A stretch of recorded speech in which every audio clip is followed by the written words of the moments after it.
Becoming a nurse, a childhood dream, I realized that over 40 years had passed. Upon reaching retirement age, I was hired as a part-time nurse at a new hospital, where even young nurses and doctors relied on me. Hey, you old hag acting all high and mighty towards the doctors. Useless old hag, strutting around the hospital like you own the place. You're just a nuisance. Retire ASAP. Young elite Dr. Kevin cornered me with such words. My name is Mary. As a child, I was often sick, going in and out of hospitals. The kindness of the nurses who took care of me stayed with me, and I decided to become a nurse myself someday. When I grew up and my health improved, I pursued a nursing degree at university and finally achieved my dream of becoming a nurse.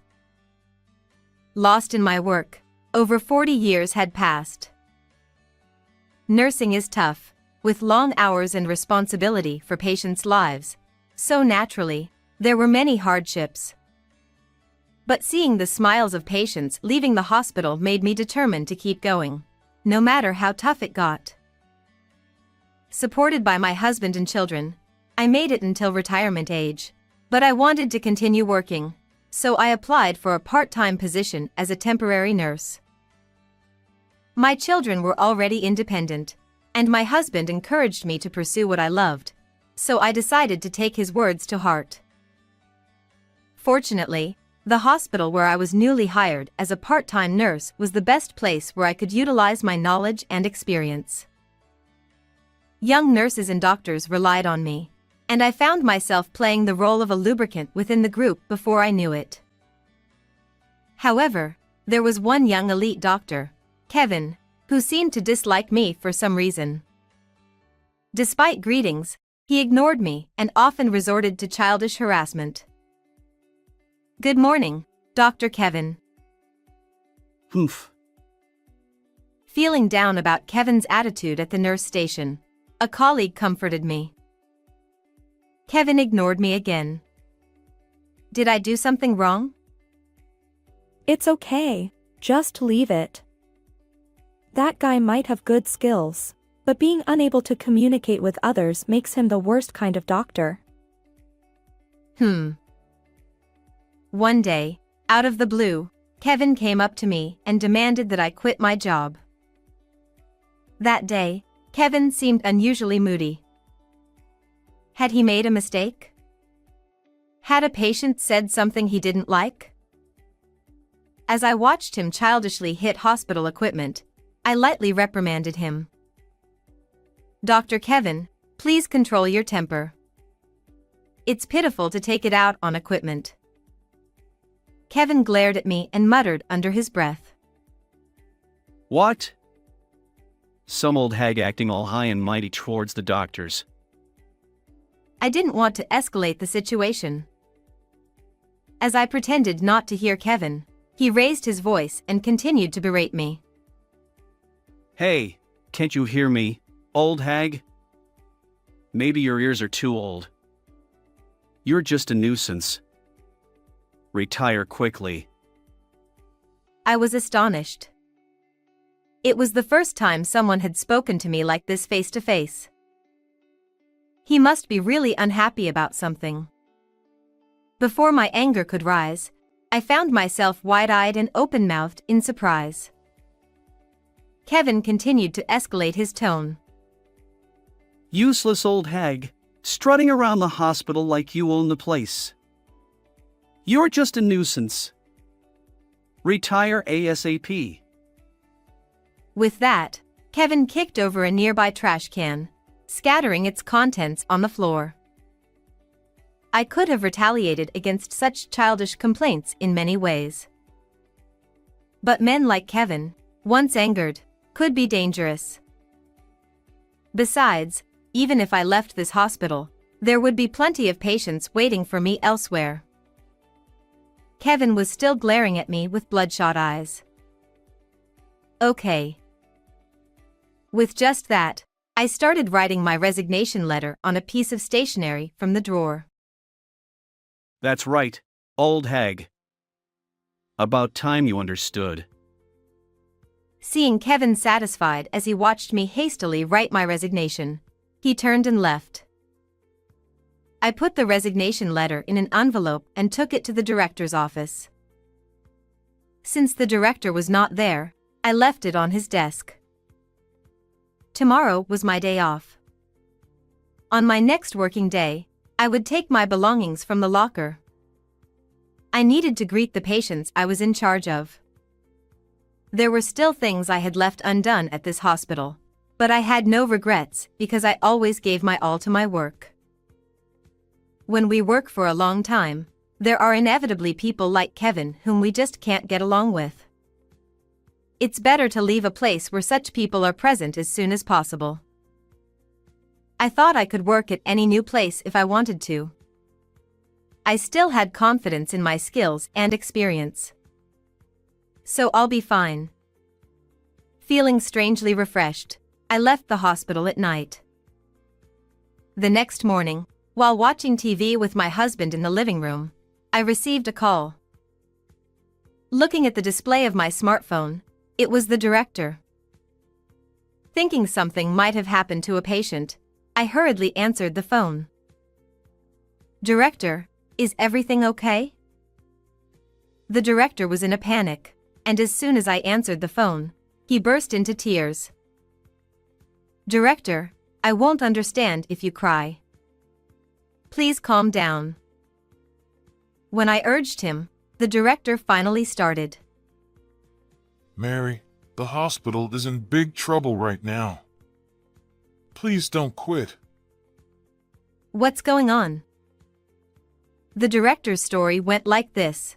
One of the other night shift nurses must have noticed the resignation letter I placed on the director's desk. Overnight, rumors spread among the nurses that I was resigning. The nurses began to say one by one, "If Mary leaves, we'll leave too."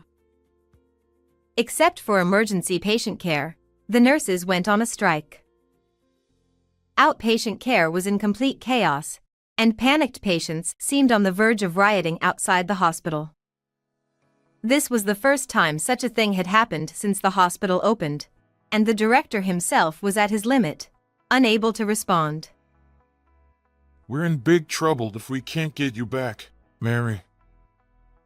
The director was crying, and he continued.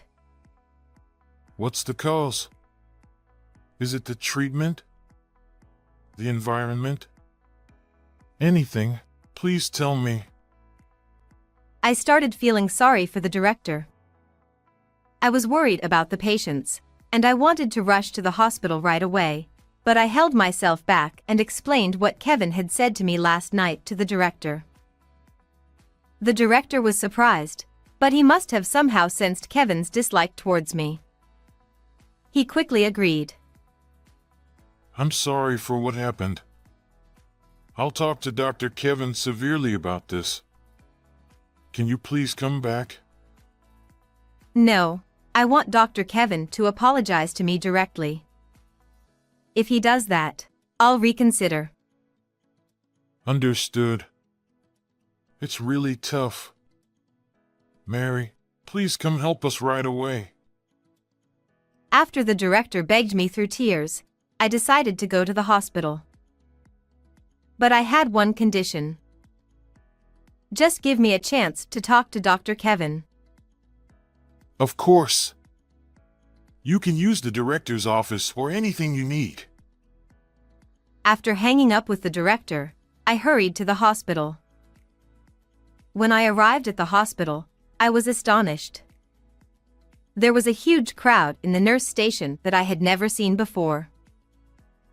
Veteran nurses were loudly shouting something in the center of it all. At the center was Kevin, trembling alone. The director probably explained the situation between me and Kevin to the nurses beforehand. The nurses, unable to bear it any longer, seemed to have called Kevin to the nurse station. "Dr. Kevin, go apologize right away and convince Mary." That's right. I can't believe Mary has to quit because of you.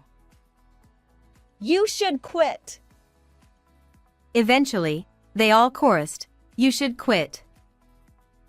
Kevin, young and inexperienced, had probably never been cornered like this by angry women before. He had been silent, with a tense face, all this time. Feeling sorry for Kevin, I decided to intervene and help him. "I'm sorry, everyone, for causing you trouble." Mary. I entered the group of nurses and addressed Kevin, who was frozen like a scolded child. "Come on, Dr. Kevin, let's go." Where to? To the director's office. Following the director's instructions, I dragged Kevin to the director's office. In the director's office, the director was waiting for me, crying. I instructed Kevin to explain the situation properly from his own mouth. I thought it might take some time, but Kevin must have been scared by the nurse's scolding. He unexpectedly, meekly, and honestly explained what happened last night to me in a low voice. He seemed to have given up. Having heard the whole story, the director was once again exasperated. What's that? Are you a child? The director had high expectations for Kevin from the beginning.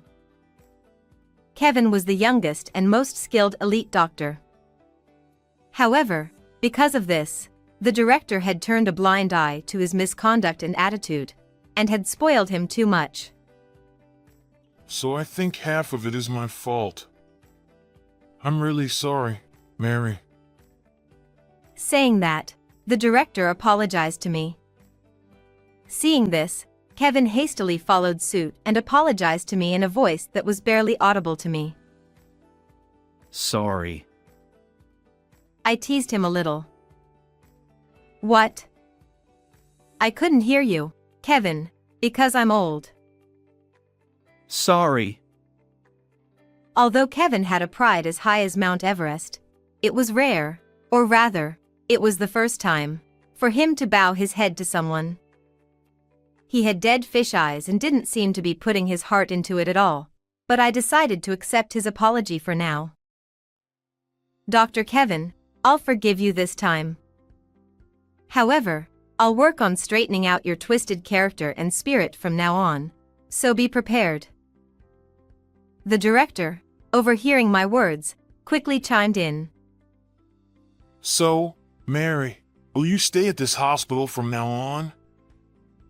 "Yes, if that's the case, I'll tell everyone at the nurse station to disperse and return to their posts." Thank you, Mary. Dr. Kevin, be sure to thank her too. Thus, Kevin was forced by the director to bow his head again. And so, I decided to stay at this hospital. Half a year had passed since then in the blink of an eye. Perhaps my persistent guidance had paid off, as Kevin's attitude gradually softened. He seemed to have learned from me how to interact with and care for my patients in his own way. Now, he has become a well-respected doctor with a good reputation among patients, and he continues to work, accepted by the nurses, although sometimes teased about that incident. However, he still seemed a little uncomfortable around me, and he never won against me. Even though I tried to speak to him kindly. "Dr. Kevin." Ha! Yes, what is it?